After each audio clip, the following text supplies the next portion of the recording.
orquestaste, Señor, el rumbo y el curso de la historia, Señor, para traer a tu Hijo, el Salvador, Señor, para edificar tu iglesia y para glorificar tu nombre, Señor. Y ayúdanos, Señor, en esta mañana a poder seguir aprendiendo juntos y seguir trayendo claridad, Señor, a tu iglesia. Te lo pedimos en el nombre de Jesús. Amén. Bueno, ahí estamos. ¿Quién vio eso? A ver. Bueno, vamos a hacer un repaso rápido. La semana pasada vimos la etapa del reino, la etapa de los jueces y la etapa del reino, ¿se acuerdan? Así que bueno, como siempre, como cada clase, vamos a hacer un repaso rápido de las etapas o las eras, el personaje central y el lugar donde sucedieron los acontecimientos y también el resumen histórico. Así que ahí ya que Jairo se rió, vamos a empezar con Jairo. Vamos a hacer así dedocracia, así aprovechamos el tiempo. Estamos haciendo algunos cambios ahí con los horarios de la reunión y vamos a tratar de aprovechar. Hoy tenemos un poquito menos de tiempo, así que bien. Entonces, Jairo, ahí, la primera era, ¿cuál sería? La creación. ¿Qué personaje es el personaje central? Adán. ¿Y el lugar? Edén. Y el resumen histórico dice, Adán es creado por Dios, pero peca y...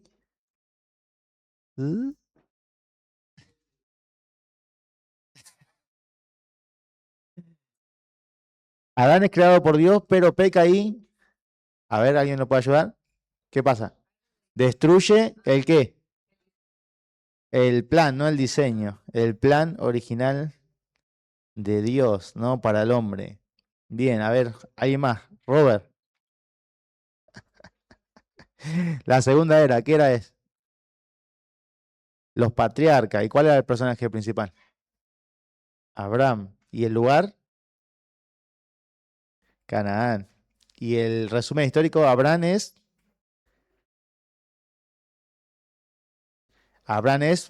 dice, Abraham es por Dios escogido. Abraham es escogido por Dios para ser el padre de un pueblo. ¿Qué? Para ser el padre de un pueblo que represente a Dios ante el mundo. Eso ya tenemos que saber de taquito, ¿no? Después de tanta repetición. La siguiente era ahí, Josu.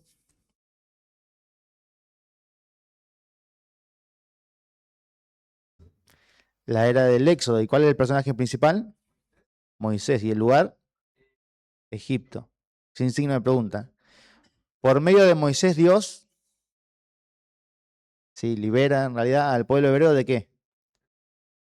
En Egipto y les da qué cosa?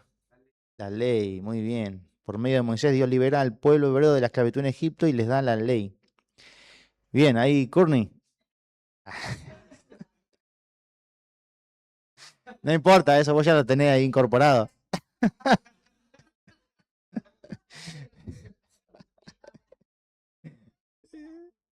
La conquista, sí. Canaán, ahí sucede la conquista, en Canaán. Y el resumen es, Josué dirige, no. ¿La conquista de qué? Que Jericó era una ciudad, de la tierra. Josué dirige la conquista de la tierra. Bien, estamos ahí. A mí se ve un poquito más grande ahí. La siguiente etapa. A ver, Juanpi. Vimos la era de la creación, los patriarcas, éxodo, conquista y después, ¿qué viene después de la conquista? Los jueces. ¿Y cuál era el personaje principal? Sansón, es el que se le viene a la mente a todo el mundo, ¿no? Cuando hablamos de los jueces. ¿Y el lugar? ¿Dónde gobernaban los jueces? En Canaán. Sí, es Israel después, pero es Canaán, ¿no? Bueno, Sansón y otros fueron escogidos como jueces. Era re fácil. ¿Para qué? Para al pueblo, dice. No. Para gobernar al pueblo por cuánto? 400 años. Sansón y otros fueron escogidos como jueces para gobernar al pueblo por 400 años de rebelión, ¿no? Veíamos ese ciclo constante de rebelarse contra Dios, ser oprimidos, Dios levanta un juez para librarlos y durante ese tiempo tienen paz, pero de vuelta se vuelven a rebelar, ¿no? Y vemos ese ciclo constante. Bien, la siguiente etapa, ahí Kenson, la etapa del reino, el personaje, David. Igual el resumen ya empieza con David, ¿no? Y el lugar, Israel. Bien. Después dice David, el más grande rey de la nueva ¿qué? No. ¿Qué empieza? Estaban de los jueces, ¿se acuerdan? No había rey, ¿no? Y luego hay una transición, habíamos hablado, ¿se acuerdan? ¿Qué empezaba? Bien, Bruno. La nueva monarquía, ¿no? Es seguido por una sucesión de reyes mayormente ¿qué? Impíos. Y Dios a la larga, ¿qué hace? Juzga a Israel por su pecado, enviándolos al exilio.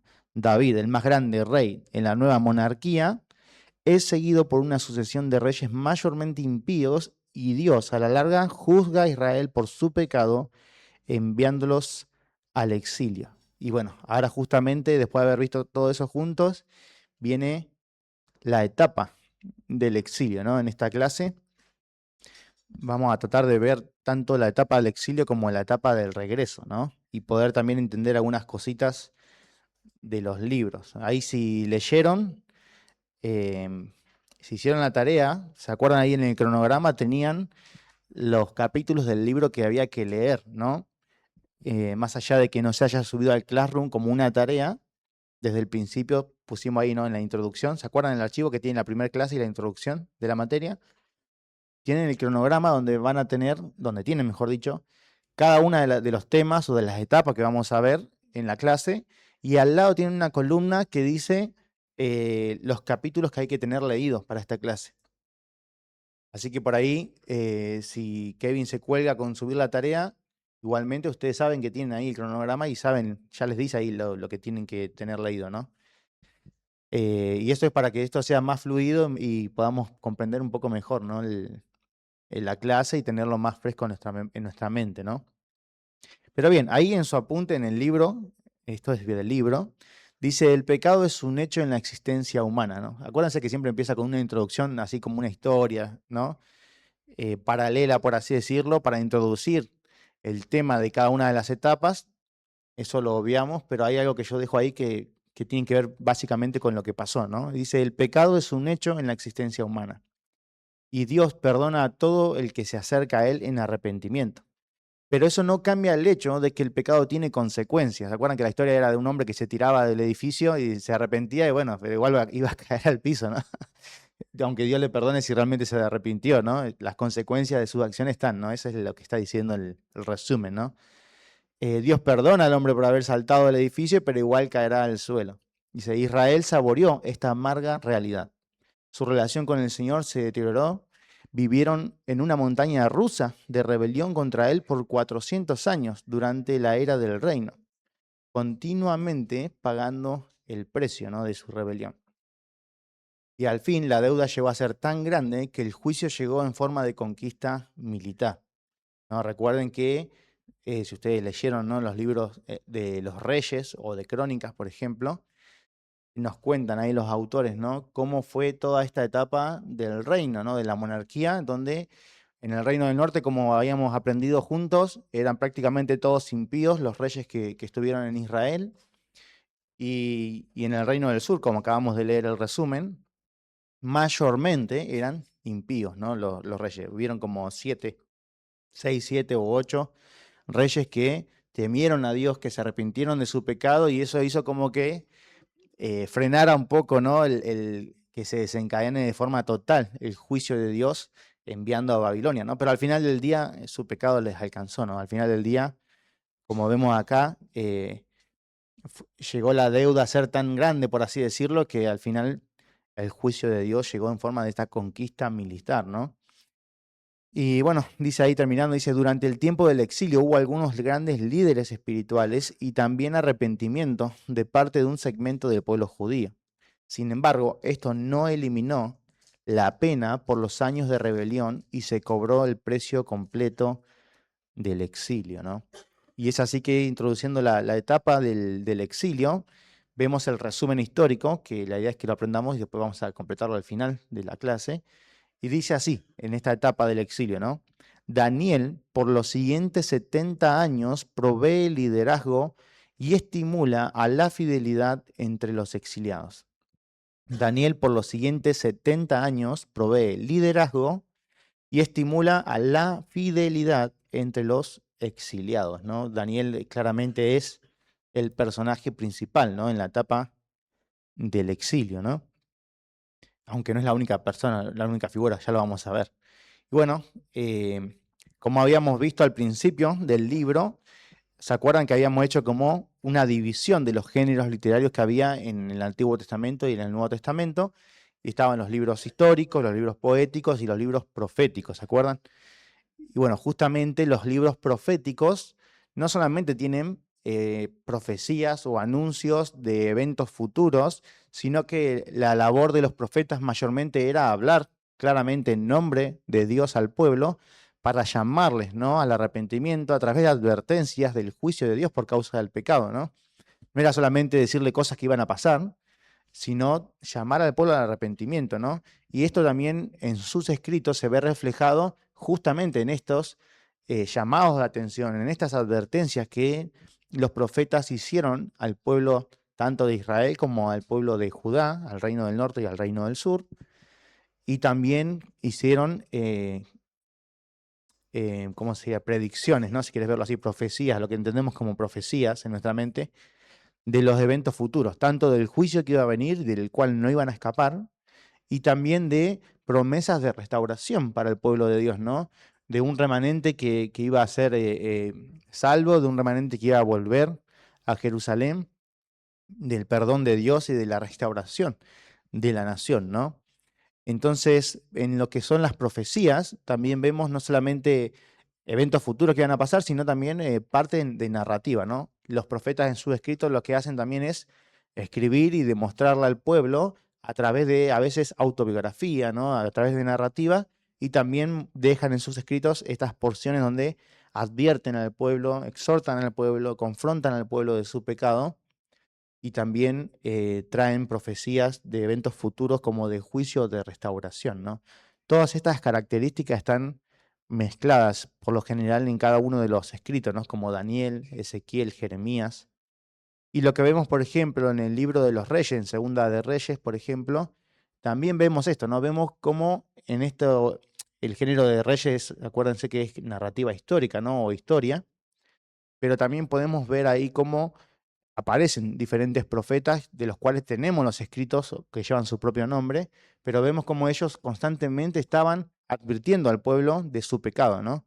No es que de la nada aparecieron ya después de que vino el juicio y simplemente para decirle al pueblo, bueno, esto les pasa por rebelarse contra Dios, sino que Dios en su misericordia y en su gracia les envió constantemente profetas, ¿no? Para advertirles en amor, para que ellos se vuelvan de su maldad y claramente no lo hicieron, ¿no? Y por eso vino el juicio y estamos en esta etapa, ¿no? Que es la era del exilio. Y básicamente esta etapa se divide en estos 4 puntos, ¿no?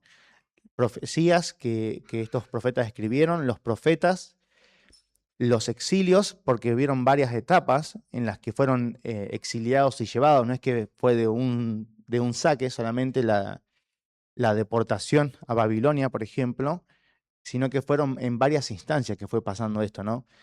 Si ustedes leyeron los libros históricos, se habrán dado cuenta de eso, ¿no? Venían, por ejemplo, los asirios para el Reino del Norte, conquistaban o sitiaban la ciudad de Israel, ¿no? O de Samaria, que era la capital del norte, y se llevaban a ciertas personas, ¿no? Y después dejaban a alguien ahí como el cabecilla de esa región, y cuando esa persona se rebelaba, venía el ejército de vuelta con más bronca, por así decirlo, ¿no? Y destruía la ciudad, destruía a la gente, mataba a la gente y se llevaba a más personas y así sucesivamente, ¿no? Y lo mismo pasó en el reino del sur, que es Judá, ¿no? y Jeremías es una de las personas que vivió esto en carne propia, ¿no? Vio Jeremías, aunque profetizó al pueblo de Judá, Jeremías es alguien que vivió todo esto, ¿no?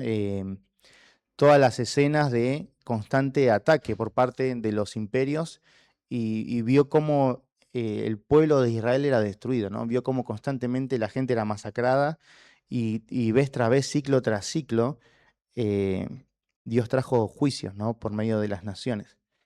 Y viendo el primer punto, que es la profecía, vemos justamente a Jeremías, ¿no? Que es la advertencia del cautiverio que se avecina, ¿no? Y bueno, Jeremías, como saben, se le decía el profeta llorón, y eso es porque justamente Jeremías lloraba, ¿no? El libro de Lamentaciones, por ejemplo, es un libro que escribe Jeremías, ¿no? Y lo escribe justamente lamentándose, ¿no? Por el pecado de la nación de Israel y por las consecuencias del pecado, ¿no? Jeremías, bueno, Jeremías estaba en Jerusalén en ese tiempo, estuvo antes y durante la caída de Judá, de Jerusalén, y finalmente Jeremías termina exiliado en Egipto, ¿no? Pero Jeremías sufrió todo eso, ¿no? Él fue un profeta fiel al Señor, advirtió al pueblo de su pecado, llamó al pueblo, fue perseguido por el mismo pueblo, ¿no? ¿Se acuerdan que Jeremías lo pusieron en una cisterna, ¿no? Y estuvo muchos días ahí, bueno, lo maltrataron, ¿no? En fin. Pero Jeremías había advertido al pueblo. Si me acompañan rápido al libro de Jeremías, vamos a ver esto.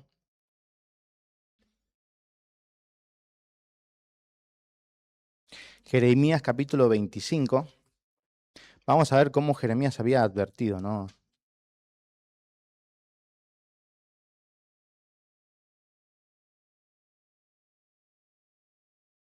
Jeremías 25, versículo 8 al 14.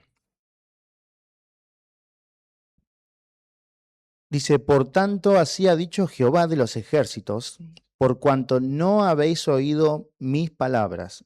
He aquí, enviaré y tomaré a todas las tribus del norte, dice Jehová. Y Nabucodonosor, rey de Babilonia, mi siervo, y los traeré con esta tierra y contra sus moradores y contra todas estas naciones en derredor, y los destruiré, y los pondré por escarnio y por burla y en desolación perpetua. Y haré que desaparezca de entre ellos la voz de gozo y la voz de alegría, la voz de desposado y la voz de desposada, ruido de molino y luz de lámpara. Toda esta tierra será puesta en ruinas y en espanto, y servirán estas naciones al rey de Babilonia 70 años. Y cuando sean cumplidos los 70 años, castigaré al rey de Babilonia y a aquella nación por su maldad, ha dicho Jehová, y a la tierra de los caldeos, y la convertiré en desiertos para siempre.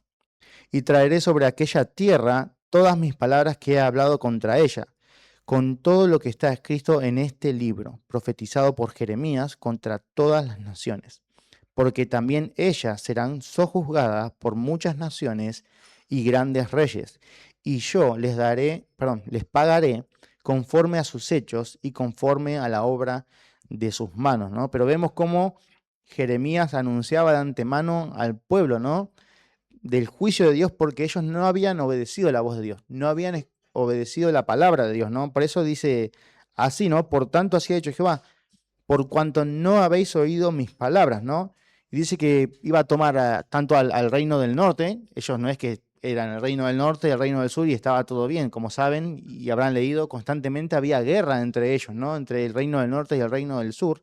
Y lo que está diciendo Dios por medio de Jeremías es que iba a usar tanto a la nación de Israel, el reino del norte, como al imperio babilónico para atacar, ¿no? A Judá, a Jerusalén, y destruirles por no haber oído la voz de Dios, por no haber oído su palabra, ¿no? Vemos la advertencia y la seriedad y la severidad de la palabra de Dios, ¿no? Porque claramente se cumplió esto, ¿no? Aún a la perfección, como dice, como acabamos de leer, ¿no? En el versículo 11, por 70 años iban a estar cautivos bajo el imperio babilónico, ¿no? Y eso se cumplió. Si ven ahí en el libro que estamos leyendo, dice, el reino del norte de Israel había sido conquistado por Asiria y dispersado en el año 722 a.C.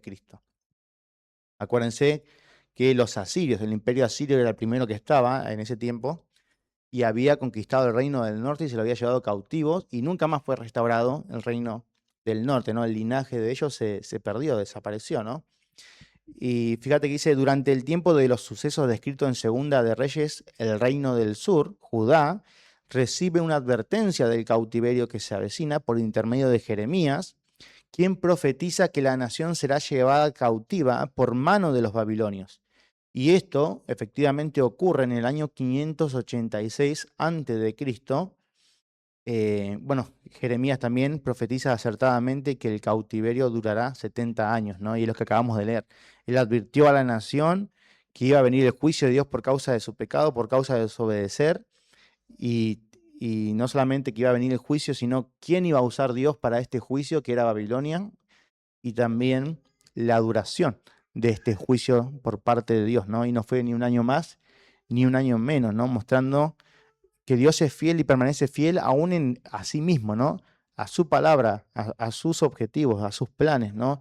Y aún en el juicio, Dios permanece firme, ¿no? Y vemos que duró esta cantidad de tiempo y lo vamos a seguir viendo cuando veamos la etapa del regreso, ¿no? Pero en primer lugar vemos que en esta etapa del exilio vemos las advertencias, ¿no? La profecía. Hubieron constantes llamados de parte de Dios a través de hombres de Dios para que el pueblo se arrepienta de su pecado, para que obedezcan la ley de Dios y no lo hicieron, ¿no? Sino que todo lo contrario. Se rebelaron y atacaron y mataron, ¿no? En muchas ocasiones a sus propios profetas, ¿no? Que es lo mismo que Cristo se lamentaba, ¿se acuerdan cuando estaba, dice Jerusalén, Jerusalén, que matas a los profetas y a los que te son, y apedreas a los que te son enviados, ¿no? Y era un problema del corazón del pueblo de Israel, ¿no? En segundo lugar, vamos a ver los profetas y el rol que ellos tenían durante este tiempo que era el tiempo del exilio o de la cautividad, ¿no? Y lo que hicieron los profetas fue estimular la fidelidad de los exiliados. Y es acá donde entra mayormente estos dos personajes, que son Ezequiel y Daniel, ¿no? Ezequiel y Daniel. Por ejemplo, si me acompañan rápido ahí a Ezequiel, un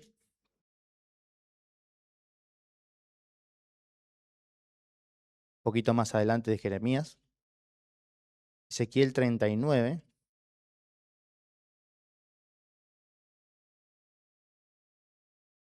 vemos algunos de los pasajes principales, ¿no? de la profecía de cada uno, Ezequiel 39, 28 al 29. Dice, y sabrán que yo soy Jehová su Dios, cuando después de haberlos llevado al cautiverio entre las naciones, los reúna sobre su tierra sin dejar allí a ninguno de ellos. Ni esconderé más de ello mi rostro, porque habré derramado de mi espíritu sobre la casa de Israel, dice Jehová el Señor, ¿no? Y vemos cómo Ezequiel lo que hace en este tiempo, el libro de Ezequiel es escribir, Ezequiel está entre los cautivos en Babilonia, pero él está entre el pueblo, ¿no?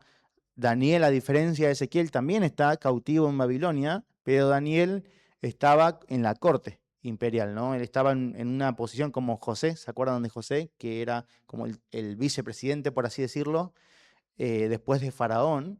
Lo mismo pasaba con Daniel prácticamente, ¿no? Él estaba en una posición muy elevada por la gracia de Dios, ¿no? Y Dios usó su vida para proteger al pueblo judío en ese tiempo y también para animar al pueblo a la fidelidad, para recordar por qué estaban ahí y para recordarles también de los propósitos de Dios, del plan de Dios, ¿no? Más allá de su pecado, más allá del juicio y el castigo por el pecado, también era un mensaje de esperanza, ¿no? De cómo Dios es soberano sobre toda situación, sobre toda circunstancia en el juicio y en la gracia, Dios es soberano, ¿no? Y esto es lo que ellos van a mostrarle al pueblo, ¿no? Ezequiel va a escribir al pueblo de Judá que está en Babilonia y en medio del pueblo estaba Ezequiel. Él fue llevado, hubieron varios momentos o puntos históricos en los que se llevó a cabo esta cautividad, ¿no?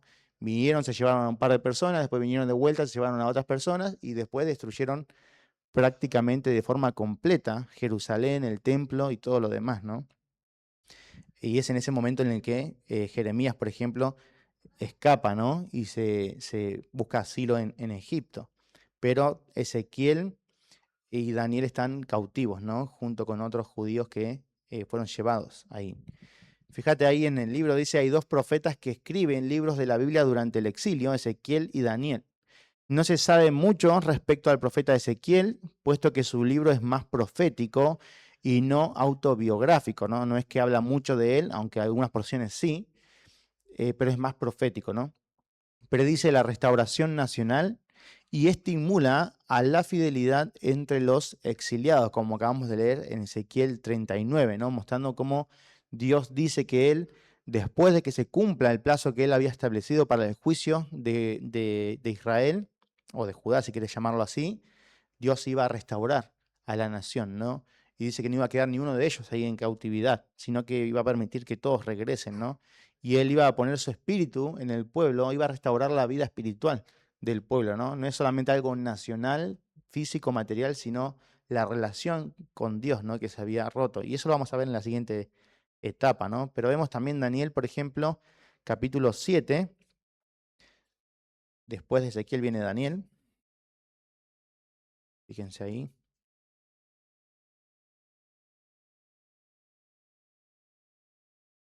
Daniel es mucho más autobiográfico, ¿no? Tenemos mucha información en cuanto a Daniel y todo lo que pasó, ¿no, Daniel?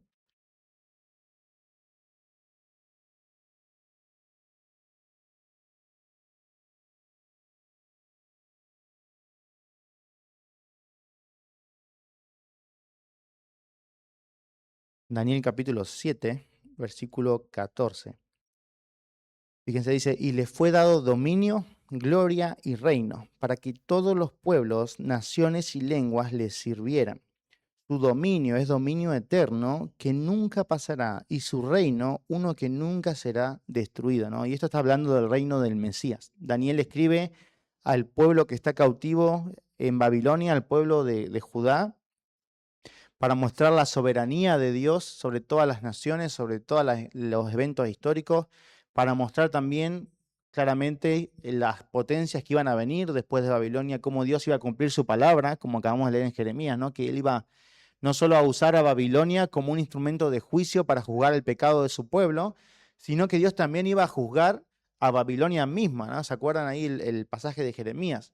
Bueno, Daniel escribe esto, ¿no? Muestra cómo Dios cumple su palabra y no solamente cómo Dios usa a Babilonia para juzgar a su pueblo, a Jerusalén, y cómo los llevan cautivo a él y a otras personas, sino también va a mostrar la soberanía de Dios, ¿no? En medio de estas naciones impías. Va a mostrar cómo Dios, en un chasquido, por así decirlo, en un abrir y cerrar de ojos, le quita el imperio a Nabucodonosor, que era el rey de Babilonia. ¿Se acuerdan que lo convierte como en una bestia? Está 7 años, ¿no? En el campo, viviendo en el campo. Y también en un abrir y cerrar de ojos le devuelve toda su gloria, ¿no? Mostrando cómo Dios es soberano aún sobre las naciones. Y esto mismo muestra en el libro de Daniel cómo Dios cumple su palabra, cómo Dios es soberano y cómo Dios también juzgó a las naciones que no solamente fueron un instrumento de juicio, sino que son responsables de su propio pecado, ¿no? Y por eso Dios juzga a Babilonia y lo hace a través del imperio persa, ¿no? Acuérdense que estaba el imperio asirio, después venían los babilonios y después vino el imperio persa, ¿no? Que justamente son los que Dios usó para dar el decreto para que vuelva su pueblo. Así que vemos esto, ¿no? El libro de Daniel, aun cuando es de profecía, es más biográfico, ¿no? Él es un prominente líder del gobierno, así como José en Egipto. Y aunque la vida personal de Daniel es un ejemplo para su pueblo, sus profecías tienden a centrarse en la futura destrucción del mundo, ¿no? Y estas son algunas de las cosas que podemos ver en el libro de Daniel, ¿no? Hay mucho del capítulo 1 al 6, básicamente, aunque algunas partes más, pero esos capítulos son más autobiográficos, mostrándonos cómo era la vida en el exilio, cómo Dios preservó la vida de Daniel y de otros judíos, y no solo esto, sino cómo Dios hace este cambio, ¿no? En su soberanía del poder, ¿no? Se le da el imperio de Babilonia, se lo da a los persas, ¿no? Y no solo eso, sino que Daniel profetiza de cómo este imperio también persa iba a caer, ¿no? Y iba a venir otros imperios que serían los griegos y luego el imperio romano. Y por último, como acabamos de leer en el capítulo 7:14, vemos cómo también habla del reinado futuro del Mesías, ¿no? en este aspecto de profecía, vemos que es un reino que no va a ser destruido jamás. A pesar de que los otros reinos fueron cambiando de manos, por así decirlo, el poder, el imperio del Mesías nunca será destruido y no va a tener fin, ¿no? Mostrando la gloria futura del Mesías, ¿no?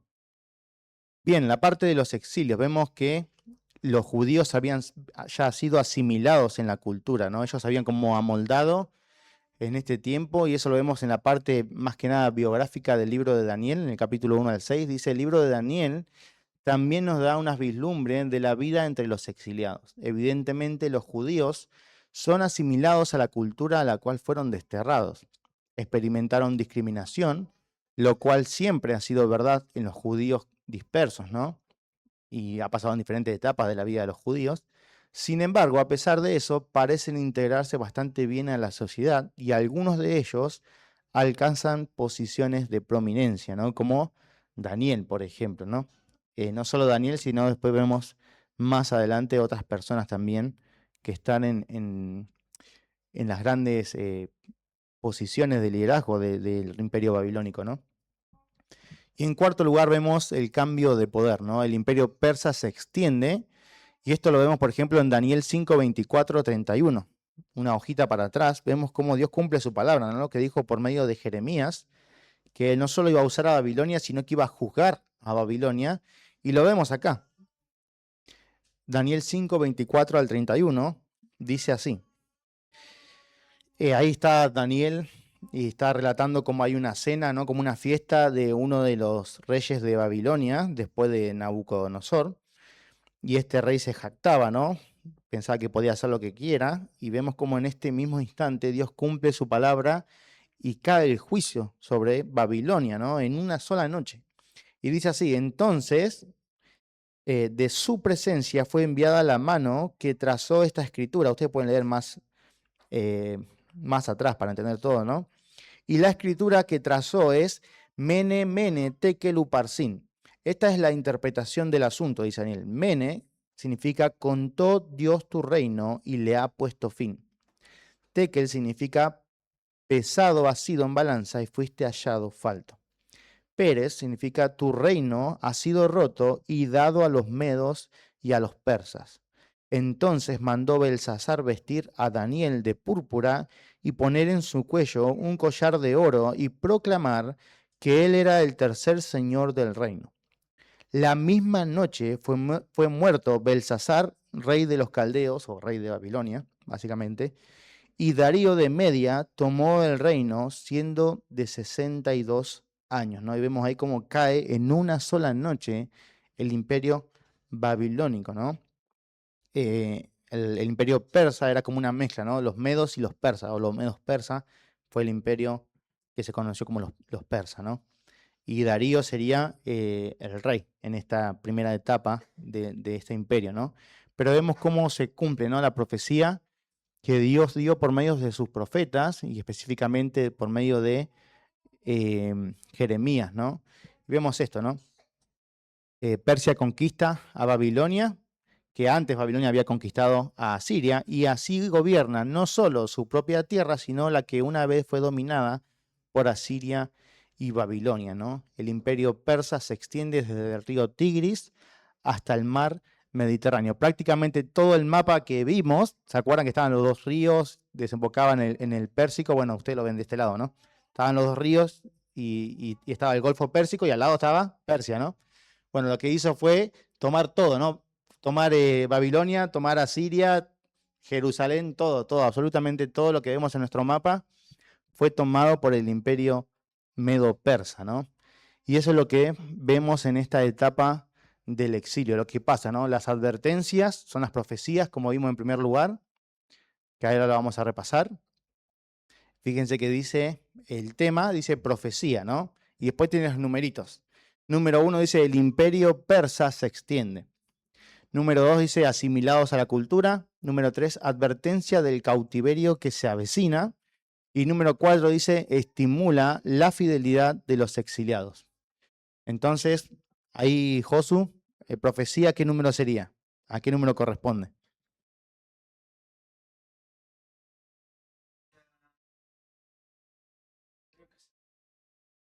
Bien, número 3, la